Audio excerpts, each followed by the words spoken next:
The Monkey's Paw by William Wymark Jacobs. Without, the night was cold and wet, but in the small parlour of Laburnum Villa, the blinds were drawn and the fire burned brightly. Father and son were at chess, the former, who possessed ideas about the game involving radical changes, putting his king into such sharp and unnecessary perils that it even provoked comment from the white-haired old lady knitting placidly by the fire. "Hark at the wind," said Mr. White, who, having seen a fatal mistake after it was too late, was amiably desirous of preventing his son from seeing it. "I'm listening," said the latter, grimly surveying the board as he stretched out his hand. "Check." "I should hardly think that he'd come tonight," said his father, with his hand poised over the board. "Mate," replied the son. "That's the worst of living so far out," bawled Mr. White, with sudden and unlooked-for violence. "Of all the beastly, slushy, out-of-the-way places to live in, this is the worst. Pathway's a bog, and the road's a torrent. I don't know what people are thinking about. I suppose because only 2 houses in the road are let, they think it doesn't matter." "Never mind, dear," said his wife soothingly. "Perhaps you'll win the next one." Mr. White looked up sharply, just in time to intercept a knowing glance between mother and son. The words died away on his lips, and he hid a guilty grin in his thin grey beard.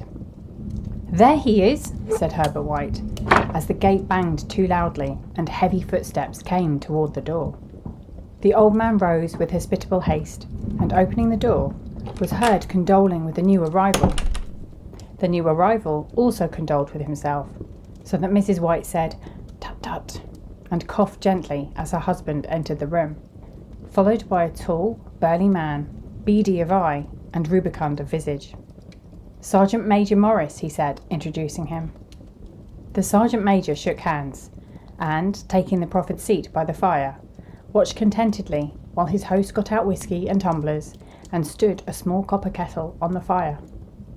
At the 3rd glass, his eyes got brighter, and he began to talk, the little family circle regarding with eager interest this visitor from distant parts, as he squared his broad shoulders in the chair and spoke of wild scenes and doughty deeds, of wars and plagues and strange peoples. 21 years of it," said Mr. White, nodding at his wife and son. "When he went away he was a slip of a youth in the warehouse. Now look at him." "He don't look to have taken much harm," said Mrs. White politely. "I'd like to go to India myself," said the old man, "just to look round a bit, you know." "Better where you are," said the Sergeant Major, shaking his head. He put down the empty glass and, sighing softly, shook it again. "I should like to see those old temples and fakirs and jugglers," said the old man. "What was that you started telling me the other day about a monkey's paw or something, Morris?" "Nothing," said the soldier hastily. "Leastways, nothing worth hearing." "Monkey's paw?" said Mrs. White, curiously. "Well, it's just a bit of what you might call magic, perhaps," said the Sergeant Major, offhandedly. His 3 listeners leaned forward eagerly. The visitor absent-mindedly put his glass to his lips and then set it down again. His host filled it for him. "To look at," said the Sergeant Major, fumbling in his pocket. "It's just like an ordinary little paw, dried to a mummy." He took something out of his pocket and proffered it. Mrs. White drew back with a grimace, but her son, taking it, examined it curiously. "And what is there special about it?" inquired Mr. White, as he took it from his son, and having examined it, placed it upon the table. "It had a spell put on it by an old fakir," said the Sergeant Major, "a very holy man. He wanted to show that fate ruled people's lives, and that those who interfered with it did so to their sorrow. He put a spell on it so that 3 separate men could each have 3 wishes from it." His manner was so impressive that his hearers were conscious that their light laughter jarred somewhat. "Well, why don't you have 3, sir?" said Herbert White cleverly. The soldier regarded him in the way that middle age is wont to regard presumptuous youth. "I have," he said quietly, and his blotchy face whitened. "And did you really have the 3 wishes granted?" asked Mrs. White. "I did," said the Sergeant Major, and his glass tapped against his strong teeth. "Has anybody else wished?" persisted the old lady. The first man had his 3 wishes, yes, was the reply. I don't know what the first 2 were, but the third was for death. That's how I got the paw. His tones were so grave that a hush fell upon the group. If you've had your 3 wishes, it's no good to you now then, Morris, said the old man at last. What do you keep it for? The soldier shook his head. Fancy, I suppose, he said slowly. I did have some idea of selling it, but I don't think I will. It has caused enough mischief already. Besides, people won't buy. They think it's a fairy tale, some of them, and those who do think anything of it want to try it first and pay me afterward. If you could have another 3 wishes, said the old man, eyeing him keenly, would you have them? I don't know, said the other. I don't know. He took the paw and, dangling it between his forefinger and thumb, suddenly threw it upon the fire. White, with a slight cry, stooped down and snatched it off. Better let it burn, said the soldier solemnly. If you don't want it, Morris, said the other, give it to me. I won't, said his friend doggedly. I threw it on the fire. If you keep it, don't blame me for what happens. Pitch it on the fire again like a sensible man. The other shook his head and examined his new possession closely. How do you do it? He inquired. Hold it up in your right hand and wish aloud, said the sergeant major. But I warn you of the consequences. Sounds like the Arabian Nights, said Mrs. White, as she rose and began to set the supper. Don't you think you might wish for 4 pairs of hands for me? Her husband drew the talisman from pocket, and then all 3 burst into laughter, as the sergeant major, with a look of alarm on his face, caught him by the arm. If you must wish, he said gruffly, wish for something sensible. Mr. White dropped it back in his pocket, and placing chairs, motioned his friend to the table. In the business of supper, the talisman was partly forgotten, and afterward the 3 sat listening in an enthralled fashion to a second instalment of the soldier's adventures in India. If the tale about the monkey's paw is not more truthful than those he has been telling us, said Herbert, as the door closed behind their guest, just in time for him to catch the last train, we shan't make much out of it. Did you give him anything for it, father? Inquired Mrs. White, regarding her husband closely. A trifle, said he, colouring slightly. He didn't want it, but I made him take it, and he pressed me again to throw it away. Likely, said Herbert with pretended horror. Why, we're going to be rich and famous and happy. Wish to be an emperor, father, to begin with, then you can't be henpecked. He darted round the table, pursued by the maligned Mrs. White, armed with an antimacassar.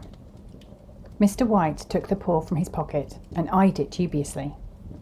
I don't know what to wish for, and that's a fact, he said slowly. It seems to me I've got all I want. If you only cleared the house, you'd be quite happy, wouldn't you? Said Herbert, with his hand on his shoulder. Well, wish for £200 then. That'll just do it. His father, smiling shamefacedly at his own credulity, held up the talisman, as his son, with a solemn face, somewhat marred by a wink at his mother, sat down at the piano and struck a few impressive chords. I wish for £200, said the old man distinctly. A fine crash from the piano greeted the words, interrupted by a shuddering cry from the old man. His wife and son ran toward him. It moved, he cried, with a glance of disgust at the object as it lay on the floor. As I wished, it twisted in my hand like a snake.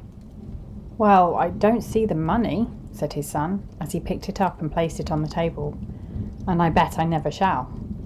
It must have been your fancy, father, said his wife, regarding him anxiously. He shook his head. Never mind, though. There's no harm done, but it gave me a shock all the same. They sat down by the fire again, while the 2 men finished their pipes. Outside, the wind was higher than ever, and the old man started nervously at the sound of a door banging upstairs. A silence, unusual and depressing, settled upon all 3, which lasted until the old couple rose to retire for the night. I expect you'll find the cash tied up in a big bag in the middle of your bed, said Herbert, as he bade them good night, and something horrible squatting up on top of the wardrobe, watching you as you pocket your ill-gotten gains. He sat alone in the darkness, gazing at the dying fire and seeing faces in it. The last face was so horrible and so simian that he gazed at it in amazement. It got so vivid that with a little uneasy laugh, he felt on the table for a glass containing a little water to throw over it. His hand grasped the monkey's paw, and with a little shiver, he wiped his hand on his coat and went up to bed. In the brightness of the wintry sun next morning, as it streamed over the breakfast table, he laughed at his fears. There was an air of prosaic wholesomeness about the room, which it had lacked on the previous night, and the dirty, shriveled little paw was pitched on the sideboard with a carelessness which betokened no great belief in its virtues. "I suppose all old soldiers are the same," said Mrs. White. "The idea of our listening to such nonsense! How could wishes be granted in these days? And if they could, how could £200 hurt you, father?" "Might drop on his head from the sky," said the frivolous Herbert. "Morris said the things happened so naturally," said his father, "that you might, if you so wished, attribute it to coincidence." "Well, don't break into the money before I come back," said Herbert as he rose from the table. "I'm afraid it'll turn you into a mean, avaricious man, and we shall have to disown you." His mother laughed, and following him to the door, watched him down the road, and returning to the breakfast table, was very happy at the expense of her husband's credulity. All of which did not prevent her from scurrying to the door at the postman's knock, nor prevent her from referring somewhat shortly to retired sergeant majors of bibulous habits when she found that the post brought a tailor's bill. "Herbert will have some more of his funny remarks, I expect, when he comes home," she said, as they sat at dinner. "I dare say," said Mr. White, pouring himself out some beer. "But for all that, the thing moved in my hand, that I'll swear to." "You thought it did," said the old lady soothingly. "I say it did," replied the other. "There was no thought about it. I had just... What's the matter?" His wife made no reply.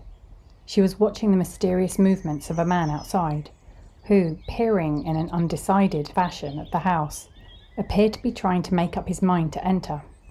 In mental connection with the £200, she noticed that the stranger was well dressed and wore a silk hat of glossy newness. 3 times he paused at the gate, and then walked on again. The 4th time he stood with his hand upon it, and then with sudden resolution flung it open and walked up the path. Mrs. White, at the same moment, placed her hands behind her, and hurriedly unfastening the strings of her apron, put that useful article of apparel beneath the cushion of her chair. She brought the stranger, who seemed ill at ease, into the room. He gazed at her furtively, and listened in a preoccupied fashion as the old lady apologised for the appearance of the room and her husband's coat, a garment which he usually reserved for the garden. She then waited patiently, as her sex would permit, for him to broach his business, but he was at first strangely silent. "I was asked to call," he said at last, and stooped and picked a piece of cotton from his trousers. "I come from Moore and Meggin's." The old lady started. "Is anything the matter?" she asked breathlessly. "Has anything happened to Herbert? What is it? What is it?" Her husband interposed. "There, there, mother," he said hastily. "Sit down and don't jump to conclusions. You've not brought bad news, I'm sure, sir." And he eyed the other wistfully. "I'm sorry," began the visitor. "Is he hurt?" demanded the mother wildly. The visitor bowed in assent. "Badly hurt," he said quietly, "but he is not in any pain." "Oh, thank God," said the old woman, clasping her hands. "Thank God for that, thank—" She broke off suddenly as the sinister meaning of the assurance dawned upon her, and she saw the awful confirmation of her fears in the other's perverted face. She caught her breath, and turning to her slower-witted husband, laid her trembling old hand upon his. There was a long silence. "He was caught in the machinery," said the visitor at length, in a low voice. "Caught in the machinery?" repeated Mr. White in a dazed fashion.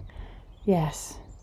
He sat staring blankly out at the window, and taking his wife's hand between his own, pressed it as he had been wont to do in their old courting days nearly 40 years before. "He was the only one left to us," he said, turning gently to the visitor. "It is hard." The other coughed and, rising, walked slowly to the window.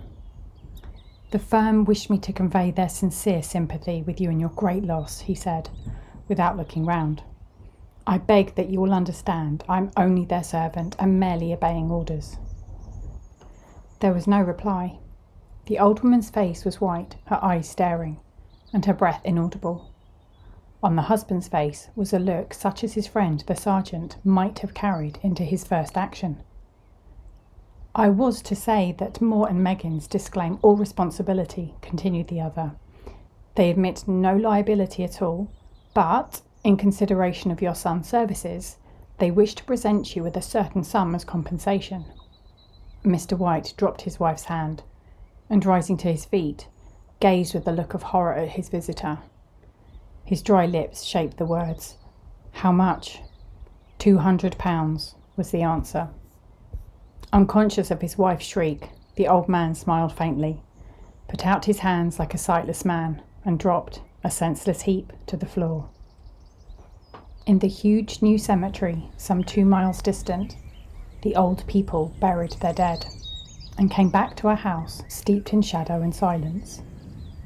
It was all over so quickly that at first they could hardly realise it, and remained in a state of expectation as though of something else to happen, something else which was to lighten this load, too heavy for old hearts to bear. But the days passed, and expectation gave place to resignation, the hopeless resignation of the old, sometimes miscalled apathy. Sometimes they hardly exchanged a word, for now they had nothing to talk about, and their days were long to weariness. It was about a week after that the old man, waking suddenly in the night, stretched out his hand and found himself alone. The room was in darkness, and the sound of subdued weeping came from the window. He raised himself in bed and listened. "Come back," he said tenderly. "You will be cold." "It is colder for my son," said the old woman, and wept afresh. The sound of her sobs died away on his ears. The bed was warm and his eyes heavy with sleep. He dozed fitfully, and then slept until a sudden wild cry from his wife awoke him with a start. "The paw!" she cried wildly. "The monkey's paw!" He started up in alarm. Where is it? What's the matter?" She came stumbling across the room toward him. "I want it," she said quietly. "You've not destroyed it?" "It's in the parlour, on the bracket," he replied, marvelling. "Why?" She cried and laughed together, and bending over kissed his cheek. "I only just thought of it," she said hysterically. "Why didn't I think of it before? Why didn't you think of it?" "Think of what?" he questioned. "The other 2 wishes," she replied rapidly. "We've only had one." "Was that not enough?" he demanded fiercely. "No," she cried triumphantly. "We'll have one more." "Go down and get it quickly, and wish our boy alive again." The man sat up in bed and flung the bedclothes from his quaking limbs. "Good God, you are mad!" he cried, aghast. "Get it," she panted. "Get it quickly, and wish, oh my boy, my boy!" Her husband struck a match and lit the candle. "Get back to bed," he said unsteadily. "You don't know what you are saying." "We had the first wish granted," said the old woman feverishly. "Why not the second?" "A coincidence," stammered the old man. "Go and get it and wish," cried his wife, quivering with excitement. The old man turned and regarded her, and his voice shook. "He has been dead 10 days, and besides I would not tell you else, but I could only recognise him by his clothing. If he were too terrible for you to see then, how now?" "Bring him back," cried the old woman, and dragged him toward the door. "Do you think I fear the child I have nursed?" He went down in the darkness and felt his way to the parlour, and then to the mantelpiece. The talisman was in its place, and a horrible fear that the unspoken wish might bring his mutilated son before him ere he could escape from the room seized upon him, and he caught his breath as he found that he had lost the direction of the door. His brow cold with sweat, he felt his way round the table and groped along the wall until he found himself in the small passage with the unwholesome thing in his hand. Even his wife's face seemed changed as he entered the room. It was white and expectant, and to his fears seemed to have an unnatural look about it. He was afraid of her. "Wish," she cried in a strong voice. "It is foolish and wicked," he faltered. "Wish," repeated his wife. He raised his hand. "I wish my son alive again." The talisman fell to the floor, and he regarded it fearfully. Then he sank, trembling, into a chair, as the old woman, with burning eyes, walked to the window and raised the blind. He sat until he was chilled with the cold, glancing occasionally at the figure of the old woman peering through the window. The candle end, which had burned below the rim of the china candlestick, was throwing pulsating shadows on the ceiling and walls, until, with a flicker larger than the rest, it expired. The old man, with an unspeakable sense of relief at the failure of the talisman, crept back to his bed, and a minute or two afterward, the old woman came silently and apathetically beside him. Neither spoke, but lay silently, listening to the ticking of the clock. A stair creaked, and a squeaky mouse scurried noisily through the wall. The darkness was oppressive, and after lying for some time, screwing up his courage, he took the box of matches, and striking one, went downstairs for a candle. At the foot of the stairs, the match went out, and he paused to strike another, and at the same moment a knock, so quiet and stealthily as to be scarcely audible, sounded on the front door. The matches fell from his hand and spilled in the passage. He stood motionless, his breath suspended, until the knock was repeated. Then he turned and fled swiftly back to his room and closed the door behind him. A third knock sounded through the house. "What's that?" cried the old woman, starting up. "A rat," said the old man in shaking tones. "A rat. It passed me on the stairs." His wife sat up in bed listening. A loud knock resounded through the house. "It's Herbert!" she screamed. "It's Herbert!" She ran to the door, but her husband was before her, and catching her by the arm, held her tightly. "What are you going to do?" he whispered hoarsely. "It's my boy! It's Herbert!" she cried, struggling mechanically. "I forgot it was 2 miles away. What are you holding me for? Let go! I must open the door." "For God's sake, don't let it in," cried the old man, trembling. "You're afraid of your own son?" she cried, struggling. "Let me go! I'm coming, Herbert, I'm coming!" There was another knock and another. The old woman, with a sudden wrench, broke free and ran from the room.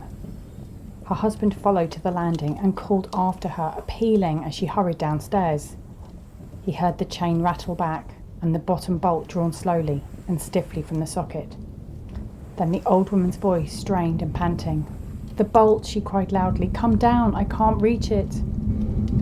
But her husband was on his hands and knees, groping wildly on the floor in search of the paw. If he could only find it before the thing outside got in. A perfect fusillade of knocks reverberated through the house, and he heard the scraping of a chair as his wife put it down in the passage against the door. He heard the creaking of the bolt as it came slowly back, and at the same moment he found the monkey's paw and frantically breathed his third and last wish. The knocking ceased suddenly, although the echoes of it were still in the house. He heard the chair drawn back and the door opened. A cold wind rushed up the staircase, and a long, loud wail of disappointment and misery from his wife gave him courage to run down to her side, and then to the gate beyond. The street lamp, flickering opposite, shone on a quiet and deserted road. Thank you for listening, and join us next week for another story.